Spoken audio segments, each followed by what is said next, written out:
Մարդկանց անտարբերությունը եւ լռությունը այո ծնում է քաղբանտարկյալներ։ Ինչ ճիշտ հասկացեք,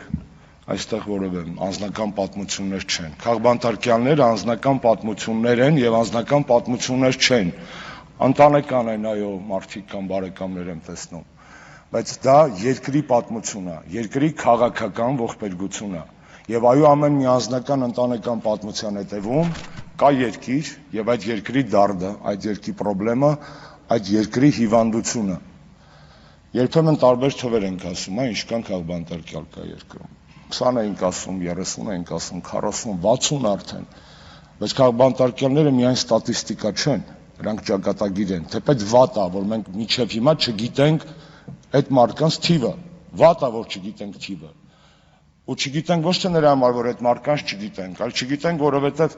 որևէ մեկը դեռևս կառույց անհատ, որը կվայելի բոլոր ամբողջ քաղաքական հասարակական դաշտի վստահությունը, չի նստել ու չի հաշվել ու չի սահմանել քաղբանտարկյալների քանակը, ովքեր են այդ մարդիկ։ Այո, դեռևս խաղում ենք ընդդիմության դաշտում svoi-chuzhoi խաղը։ Վայ ես իմ քաղբանտարկյալն է, վայ իմ քաղբանտարկյալը չի, լուսաբանման մեջ ենք խաղում, խոսույթի մեջ ենք խաղում, կներեք անգամ այստեղ այսօր մի քիչ խաղացինք, դրա համար ես անուններ չեմ տալու, հասկանում եմ բոլորի անունը տալ հնարավոր չի, բայց դա էլ ճիշտ չի, երբ որ ընդդիմության հասարակական քաղաքական դաշտում այդ բաժանումը քաղբանտարկյալների գոյությունը միս վսիլեննե չի էլի, որ մարդը իր սրտի սիրած բանին կամ նախընտրած քաղբանտարկյալին ընտրի, ասի էս է իմ քաղբանտարկյալը։ Այսպես է ցավոք սրտի, եւ այս բոլոր հարցերը գուցե տհաճ են,